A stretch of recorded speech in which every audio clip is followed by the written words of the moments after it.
A gente quer ter voz ativa no nosso destino mandar. Caminhando por todos os mineiros e mineiras. Olá, amigas e amigos. Vamos começar mais um episódio no nosso podcast Voz Ativa. E dessa vez com um tema muito importante, muito interessante e com um convidado muito especial.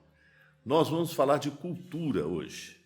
E para falar de cultura conosco, eu convidei um amigo de longa data, querido amigo, um artista reconhecido nacional e internacionalmente, com a gestão muito vasta de produção cultural e de gestão cultural também, com uma trajetória longa de gestor cultural.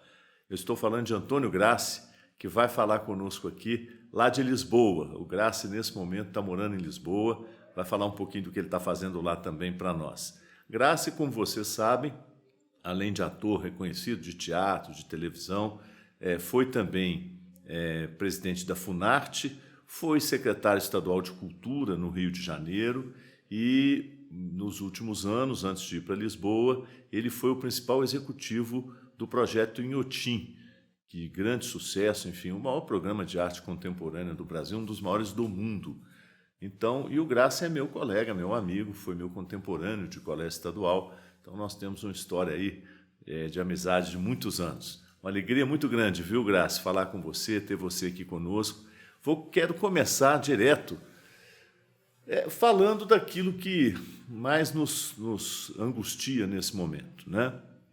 E eu, para não ficar assim, um início muito áspero, eu quero comemorar junto com você, nesse fim de semana, Chico Buarque fez 78 anos de idade e nos deu um presente, né? Ele nos deu um presente nos seus 78 anos, lançou uma música nova que se chama Que Tal um Samba, uma música que diz muito sobre o momento que nós estamos vivendo. Eu vou mencionar um trechinho só da letra dessa música que eu acho que é muito relevante. Olha só, ele diz assim, quando ele fala que tá um samba, né? Juntar os cacos, ir à luta, manter o rumo e a cadência, esconjurar a ignorância, que tal? Desmantelar a força bruta, então que tal puxar um samba legal, um samba porreta, depois de tanta mutreta, depois de tanta cascata, depois de tanta derrota, depois de tanta demência. Bem, com essa estrofezinha do Chico, vamos começar a conversar sobre cultura. De vez em quando parece que a gente está, de fato, num manicômio, né? A cena cultural, de gestão cultural no Brasil é aterradora. Mas você, melhor que ninguém, pode fazer um breve balanço disso aí para a gente começar a pensar no que pode ser o futuro depois dessa demência que nós estamos passando por ela. Não, Fernando, primeiro, um prazer enorme estar com você aqui nessa batalha, né? Que a gente está, na verdade, fazendo uma frente para poder organizar os nossos cacos, como você bem falou aí com a letra do Chico, e uma sintonia fina entre nós, porque eu passei exatamente a manhã de hoje aqui em Portugal ouvindo sem parar o samba do Chico, que eu acho que foi um presente para nós todos, né?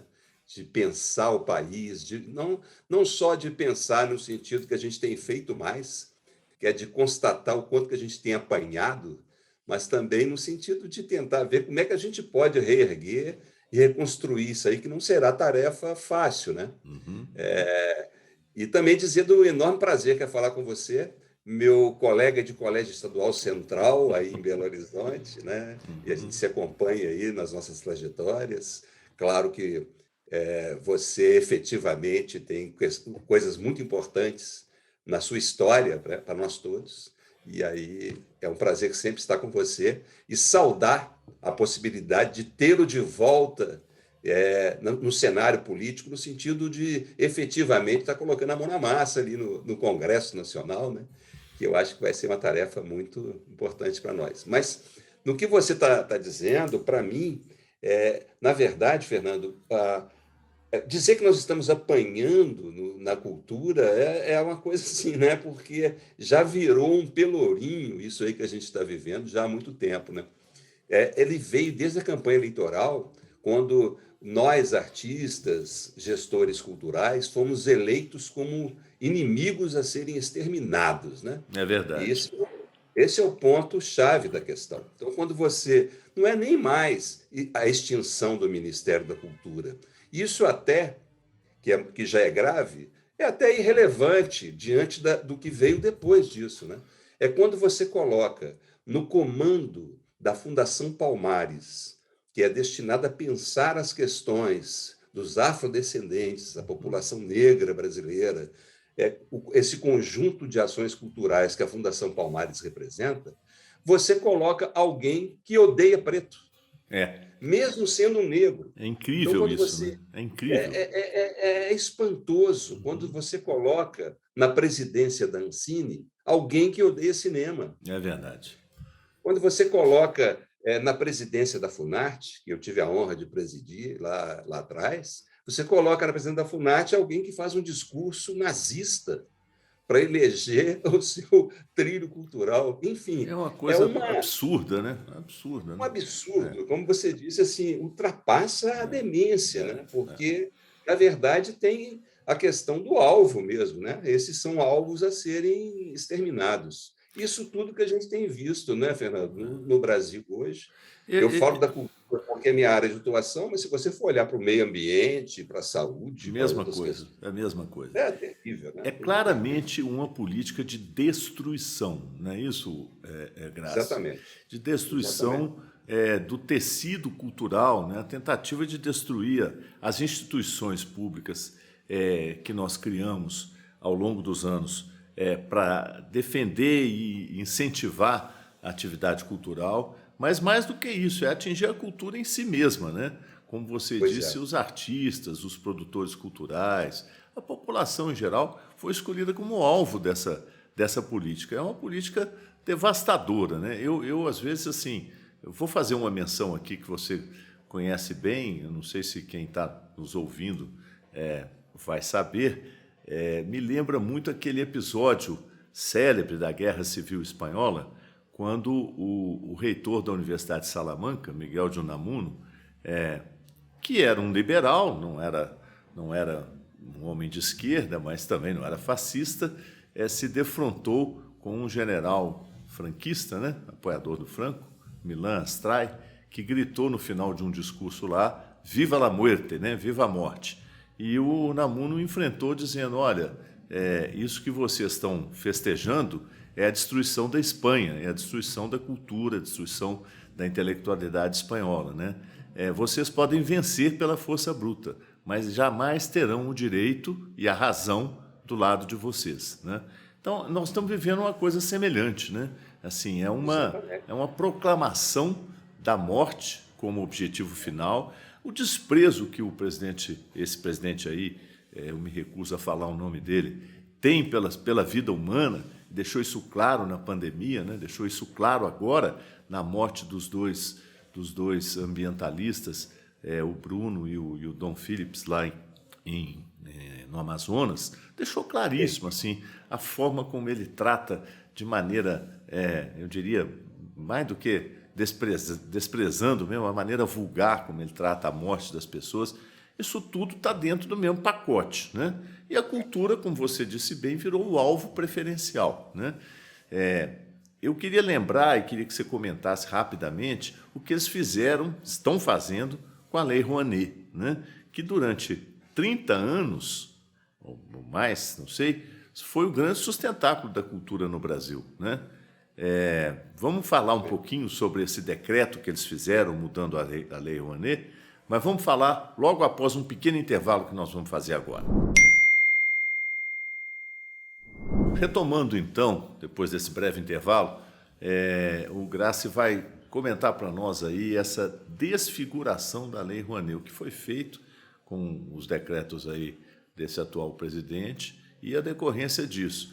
E principalmente porque isso se deu num momento dramático para a cultura por causa da pandemia, né? A interrupção dos eventos culturais, isso provocou um verdadeiro tsunami aí na vida cultural do país. Então, vamos ver o Grassi falar sobre isso. Bom, você tem toda a razão. Na verdade, ela veio, isso que a gente está vivendo hoje em relação à Lei Rouanet e às ações culturais, tem uma conexão, né?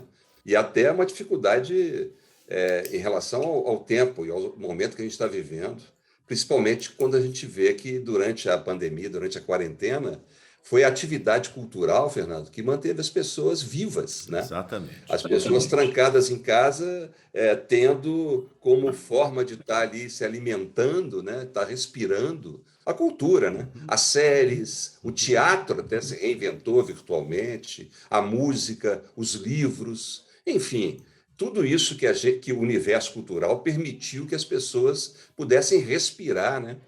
Durante essa pandemia.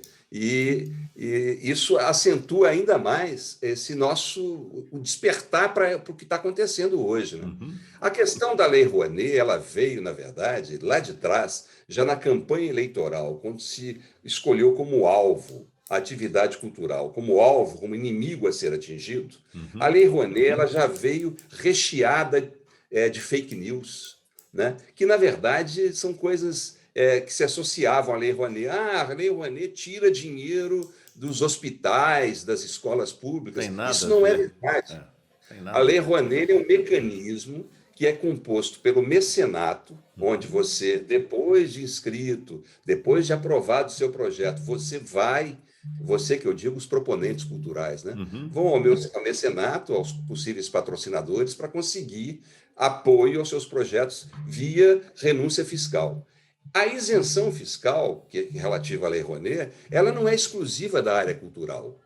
A renúncia fiscal existe em várias áreas, e você sabe muito bem disso, né? Em várias áreas, tanto na área de saúde, como em várias questões, vários itens do governo, que tem também a renúncia fiscal como forma de fomentar aquela atividade. Sim. E a Lei Rouanet, Fernando, se você for olhar os números que nós temos relativos ao impulso à economia gerado a partir da própria atividade cultural, o número é enorme, né? O número de geração de emprego, de fomentar a atividade, não só com seu formato específico, porque eu acho que a política pública na área da cultura, o foco dela principal não é o artista, o foco principal é o cidadão. Exatamente. Então, eu acho que esse é o ponto fundamental. Então, quiser transformar o artista como sendo, como eles usavam sempre, os mamadores na teta da Lei Rouanet, né?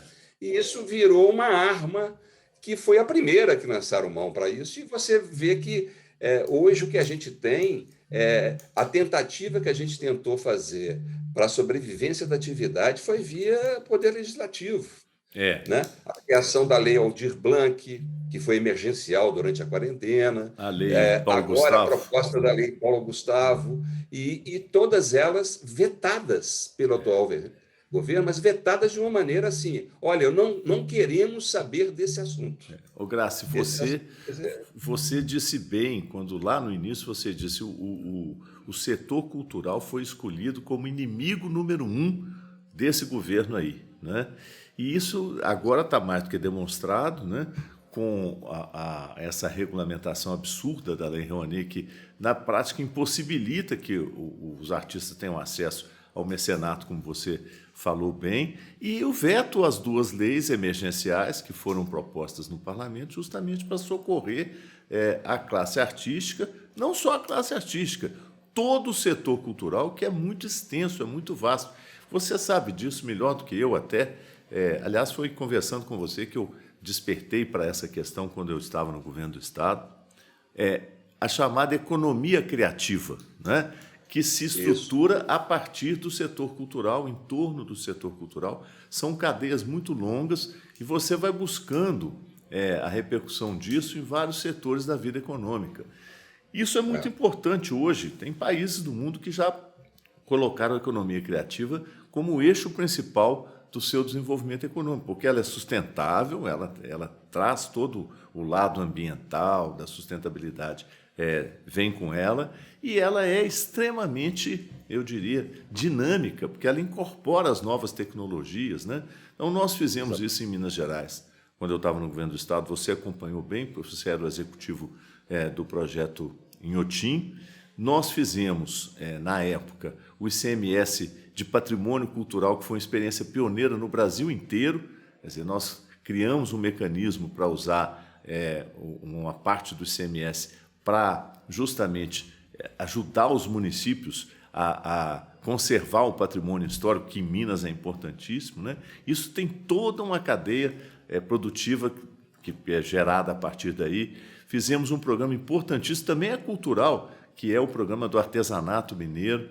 Nós temos em Minas, não sei se você sabe, Graça, não, você sabe porque você acompanhou, 300 mil artesãos e artesãs que vivem de artesanato. Nós profissionalizamos o artesanato, chegamos a distribuir, acho que mais de 5 mil carteiras profissionais de artesão. Então, tudo isso somado é que constitui o setor cultural. A gente fala cultura, as pessoas pensam só no artista de televisão, mas não é isso, é muito mais do que isso. É muita gente envolvida e um dinamismo econômico fantástico, pois é todo esse setor que foi escolhido como inimigo público, né? Inimigo número Exatamente. 1 desse governo da morte, desse governo da ignorância, desse governo do retrocesso que hoje nós temos no Brasil, né? Mas eu queria que você falasse um pouquinho mais sobre isso, apontando caminhos aí que você vê para o futuro.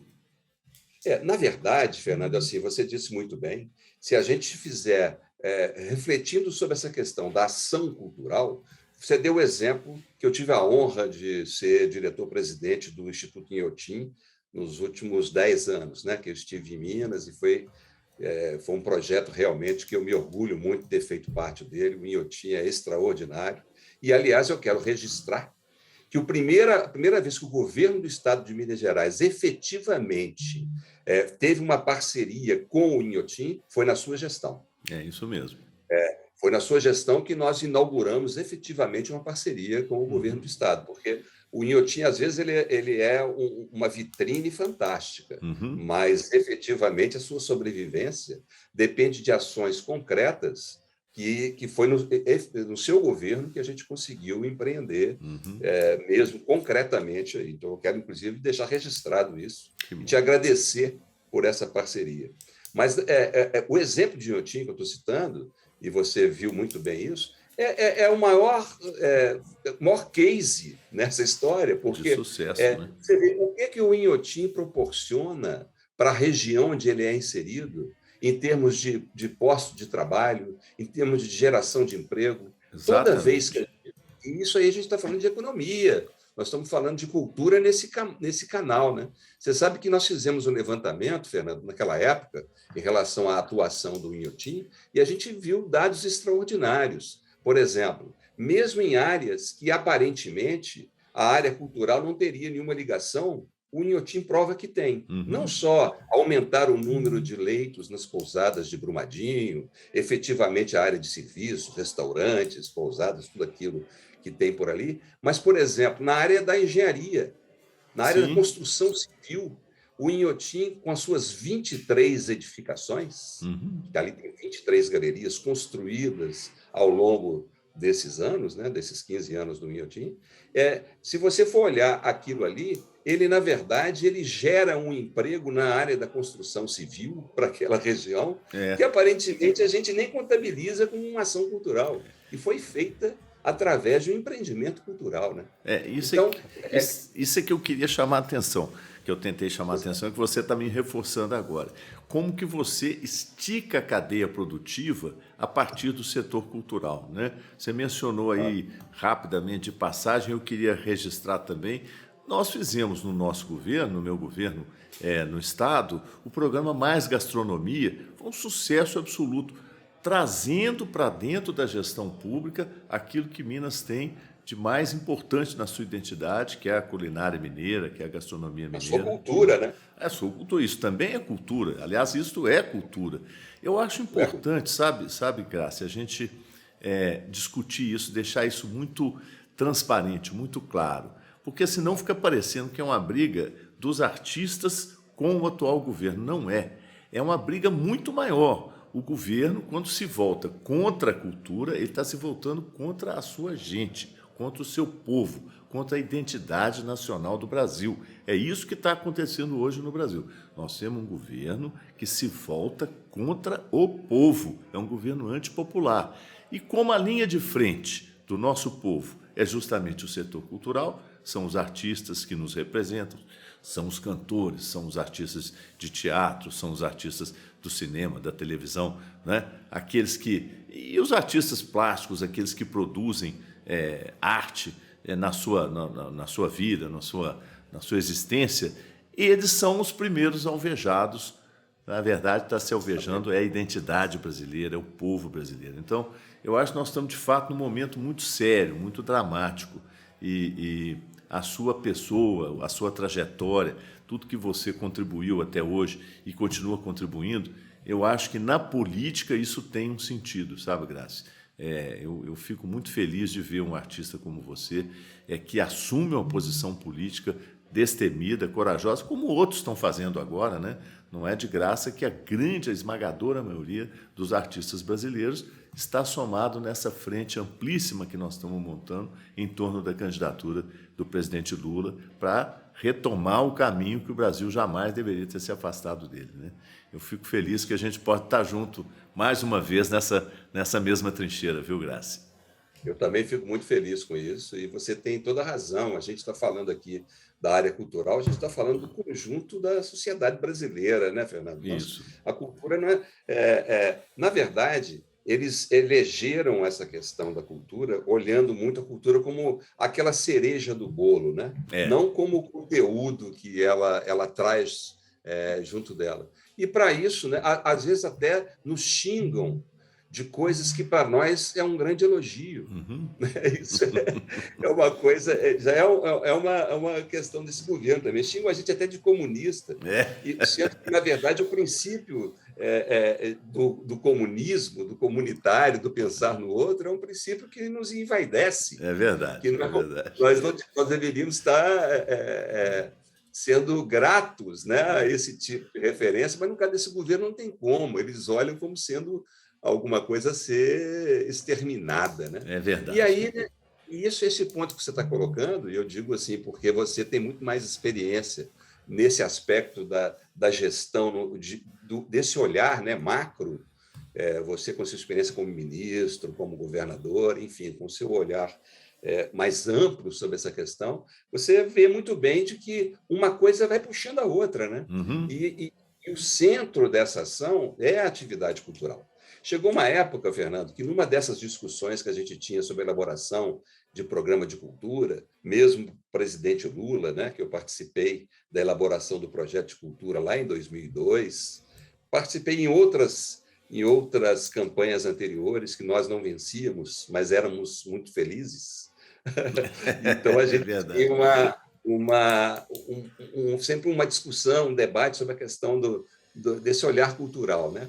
Na verdade, seria muito mais importante, às vezes, a gente pensar na cultura num olhar, digamos, mais burocrático, se a gente tivesse em cada ministério um departamento de cultura. Seria talvez mais efetivo até do que ter o Ministério da Cultura, embora eu seja totalmente a favor e contra a extinção dele. Mas eu acho que a gente criar a figura dos adidos culturais em cada ministério pode ser uma dica importante aí para o futuro governo do presidente Lula, além do Ministério da Cultura, obviamente, né? E principalmente nesse momento que a gente está falando de reconstrução, né, Fernando? Porque a gente vai ter que juntar os cacos, como esse samba do Chico, que você citou no início da nossa conversa, né? É verdade. A gente vai ter que juntar esses cacos pensando nisso, né? É. Você imagina um departamento cultural no Ministério da Saúde, Uhum. né? Na área da segurança, em tudo a cultura dialoga, né? E a gente não pode ficar jogado como moeda que às vezes é deixada de lado. Assim, vai tirar dinheiro de hospital para pôr na cultura. Não, isso não tem o menor sentido. Eu acho assim, o momento é tão dramático, Graça. Eu queria... Nós vamos fazer um intervalinho outra vez agora, antes de terminar, mas eu quero deixar o registro aqui de um episódio que certamente você deve ter tido notícia dele. Eu não sei se você se lembra quando houve aquele incêndio terrível da Cinemateca Brasileira, né? A Cinemateca, lá atrás, a Cinemateca Brasileira, que era cuidada pelo Ministério da Cultura. Quando o Ministério foi extinto, o contrato de manutenção da Cinemateca foi suspenso. Quem fazia o contrato era a Fundação Roquete Pinto. E ela ficou sem receber durante um ano e fazendo ofícios e conclamando, dizendo, olha, está sem manutenção, isso tem um risco grave, pode incendiar, porque aquilo é celulóide, você sabe que o material é altamente inflamável, e ocorreu um incêndio. E o que eu fiquei sabendo, que me deixou assim apavorado, é que o incêndio foi comemorado nos corredores do Ministério da Cultura. Que bom que pegou fogo, porque esse negócio de cinema é coisa de comunista, tem mais é que botar fogo nisso tudo aí. Então, agora você imagina na mão de quem que está entregue a gestão cultural do Brasil nesse desgoverno que nós estamos vivendo. Mas, enfim, para apontar um pouco para o futuro, pensar um pouco o caminho de volta aí que nós vamos ter que reconstruir, eu quero te ouvir também, mas vamos fazer um pequeno intervalo agora e aí a gente termina já encerrando com esse, digamos assim, esse aceno para o futuro. Então, retomando aqui depois desse breve intervalo, eu queria fazer um comentário, Graça, antes de você falar, que é o seguinte, aqui em Minas nós estamos vivendo também um momento dramático na coisa cultural, porque aqui a política poderia se definir como uma espécie de bolsonovismo, né? É o Bolsonaro e o Novo, que é o partido do atual governador, e que também tem um profundo desprezo por essa coisa cultural. Acha que isso é desperdício de dinheiro público. É interessante porque eles não acham que é desperdício de dinheiro público as isenções fiscais que eles dão, por exemplo, para as locadoras de veículos, né? Dos amigos aí do Zema e tal. Isso aí não é desperdício, não. Agora, para incentivar a cultura, aí não. Aí é desperdício, é mamata, tem que acabar com a mamata, né? Eu acho uma coisa cruel, sabe? Mas é o que está sendo praticado aqui em Minas também.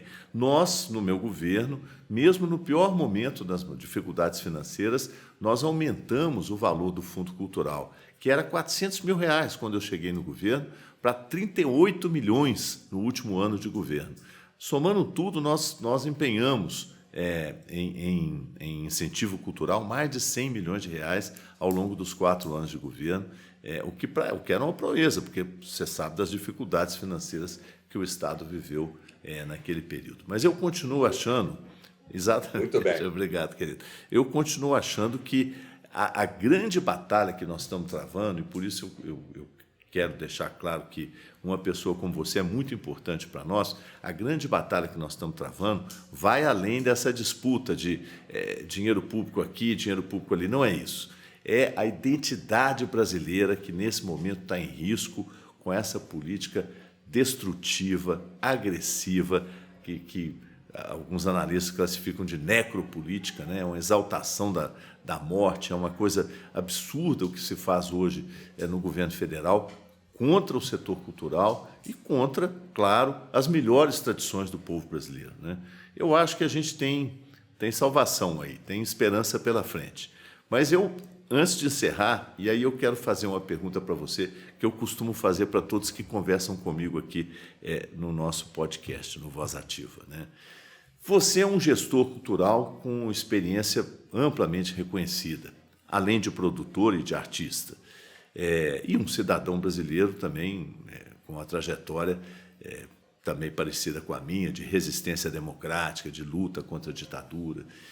Se lhe fosse dado o poder de escolher uma prioridade, mas uma só, na sua área cultural, né? Você pudesse mexer numa alavanca, qual seria essa prioridade? O que você acha que seria o mais importante agora, chegando agora, nós vamos, tudo correr bem, se Deus quiser, vamos ganhar a eleição com o presidente Lula. O que seria essa peça mais importante, na sua visão, que você moveria para melhorar, criar novas condições, enfim, refundar, né, a atividade cultural no Brasil? Essa é a pergunta que eu queria que você respondesse. E essa pergunta, na minha área, como nós conversamos aqui o tempo todo, ela se torna mais complexa porque a destruição é tão grande que, para você recuperar isso tudo, exige aí uma engenharia bastante complexa, né? Verdade. Principalmente se você pensar, eu tenho hoje uma experiência aqui, agora estando aqui em Portugal, pensando nos países de língua portuguesa e principalmente vendo a nossa trajetória. Eu fui presidente da Funarte na primeira gestão do governo Lula e depois voltei também na gestão da presidenta Dilma. E nesses dois momentos, o que a gente teve efetivamente, não só de incentivo via editais, os projetos todos que nós criávamos, o projeto Pixinguinha, que você Isso, teve uma parceria importante também como prefeito de Belo é Horizonte, lá verdade. atrás, Uhum. né? Quando nós fizemos lá o projeto Pixinguinha, os equipamentos culturais, enfim, são tantas ações, né? São. Se você pensar, eu estava dizendo aqui em Portugal, o orgulho que a gente tem de ver as ações internacionais que o governo fazia, né? Como a gente era enxergado através da nossa atividade cultural no mundo inteiro, seja o Ano do Brasil na França, Sim. o Ano do Brasil em Portugal, que eu fui o comissário aqui em Portugal, a Europália na Bélgica, a participação brasileira na Feira de Frankfurt. Enfim, nós temos um conjunto de ações culturais muito significativas, colocando o Brasil, a cara do Brasil, para fora, né? Onde o Brasil era eleito como sendo um país bacana, né? As pessoas enxergavam através da cultura. Fazendo uma parte aqui, só para te reforçar, lembrar que o presidente Lula levou o seu ministro da Cultura, Gilberto Gil, para abrir a Assembleia Geral das Nações Unidas. Quem não se lembra disso? Exatamente. O Gil cantando na ONU, né? E fazendo o Kofi Annan tocar o instrumento com ele na ONU, o né? secretário-geral da ONU batendo o tambor na música do Gilberto Gil. Aquele é o Brasil que nós queremos ver de volta, não é isso? Aquele é o Brasil que nós queremos ver. Agora, a sua pergunta, que é difícil de responder, mas eu diria que o ponto-chave talvez seja esse, que em algum momento eu comentei aqui, que me interessa discutir um pouco de que maneira a gente pode criar uma presença da atividade cultural em cada ministério no Brasil. Muito bom. O Departamento de Cultura no Ministério da Saúde, no Ministério da Educação já é óbvio, né? E que tem que ter, no Ministério do Esporte, enfim. Sim. E eu acho que, e até no Ministério da Ação Social, do Desenvolvimento Econômico, que a gente pudesse pensar de que maneira, e aí, citando o exemplo que eu estava dando no Itamaraty, né, que, de novo, a gente possa ver o Brasil, a cultura brasileira mostrando o Brasil para o mundo, né? E não do jeito que a gente tem visto agora, a gente ter vergonha de falar do Brasil quando está fora do país. Né? É triste, né? É triste. Eu imagino que você está vivendo hoje aí em Lisboa, em Portugal, é um país tradicionalmente muito próximo da cultura brasileira, mas o tipo de constrangimento que você deve estar passando, né, nessa situação que nós estamos. É claro que todo mundo te reconhece como um franco opositor ao governo Bolsonaro, mas ainda assim o fato de ser brasileiro, de alguma forma, acaba constrangendo a gente nessas situações. Mas E, ao mesmo tempo, o mundo inteiro nos enxerga também como um lugar que precisa de mais atenção, né? É verdade. Eles têm esse olhar, né? Eu pego, às vezes, motorista de táxi na Europa que pergunta, puxa, e o Brasil, hein? Que coisa! É uma tristeza, né? As pessoas ficam tristes quando veem a que ponto chegou esse desgoverno que nós temos hoje aqui no Brasil.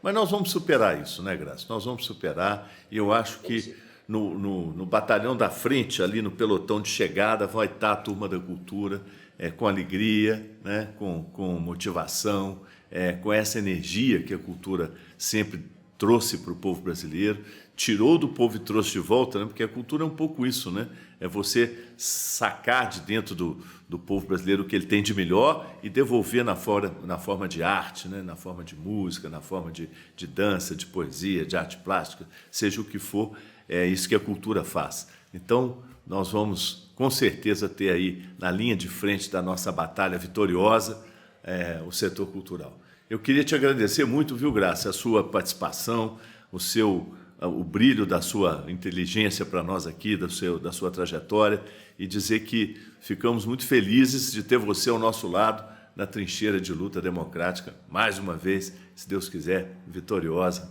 no final desse ano. Ano que vem vai ser outro Brasil.